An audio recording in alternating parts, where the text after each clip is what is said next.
Assalamualaikum warahmatullahi wabarakatuh. Selamat pagi. So pagi ni kita jalan-jalan sikit nak sihatkan jantung. So walaupun ni dalam siri masih lagi dalam siri tutup hutang. Cuma kita nak cakap apa kelebihan tutup hutang bila kita tutup hutang awal. Salah satu dia kesihatan lah sebab health is wealth. Kena ingat lah.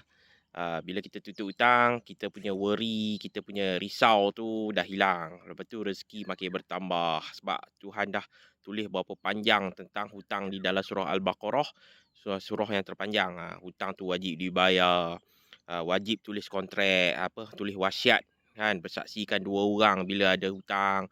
Hutang tu mesti dibayar walaupun meninggal dunia. Jadi pastikan kita ada takaful. Kalau tak nak ambil takaful, sediakan dana untuk siap-siap kan. Pastikan buat amanah kan untuk pemegang amanah tolong bayar hutang.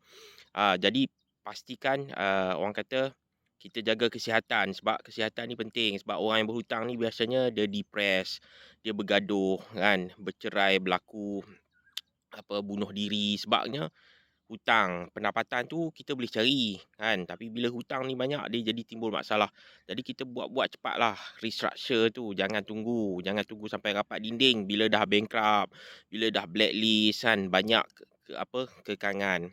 Bukan tak boleh, tapi dia kena ambil masa lah kan. Kita nak kekal sihat, mental paling penting, otak kita ni paling bernilai. Dan sesuatu tu dia ambil masa. Kita nak kumpul harta, kita nak tutup hutang, dia perlu ambil masa. Perlu bagi masa, kita perlu usaha kali masa, tak boleh terus-terus nak tutup hutang. Tapi dengan konsep yang kita guna RPS, Redeemable Preferential Share ni, insyaAllah kalau kita ada orang kata keupayaan, kelayakan, kita boleh terus bulan depan terus boleh cover kan, dapat 100% payslip.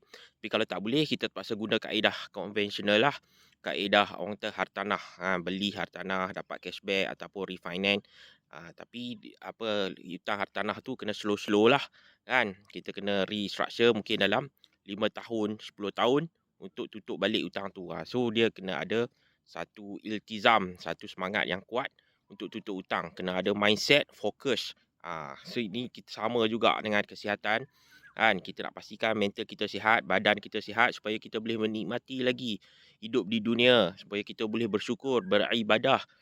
Itu kelebihan dia tutup hutang awal.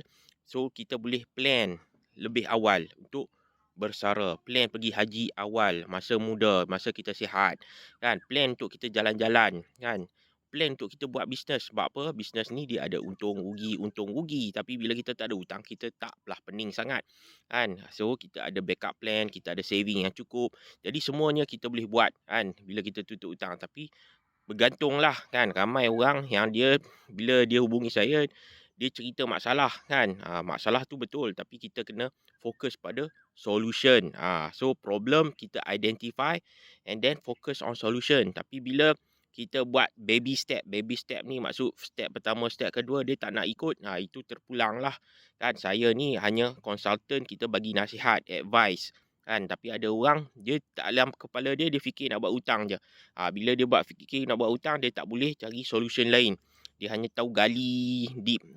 Itu masalah lah kan, terpulang lah kan. Nak hubungi saya untuk selesaikan masalah hutang ni boleh. 018464001 boleh hubungi saya, kita sembang-sembang. Kadang-kadang WhatsApp ni bukan tak boleh. Nak type, nak tutup hutang ratus ribu, tapi type tak faham apa benda pun. Sebab tak ada conclusion, tak ada penyelesaian yang konkret. Jadi kita kena ada satu orang kata kaji selidik.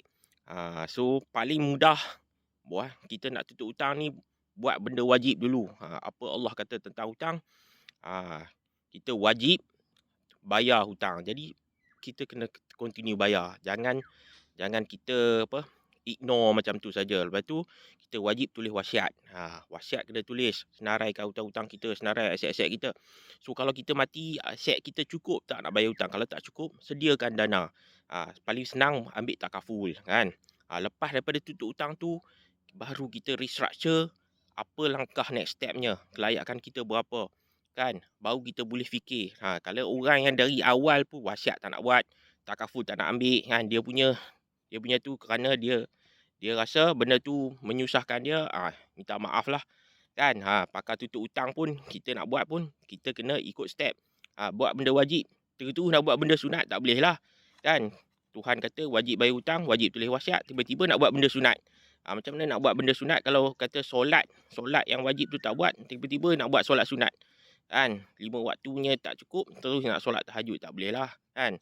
Okey, kita berhenti di sini dulu lah. Kita nak buat video pendek ya tentang tutup hutang ni.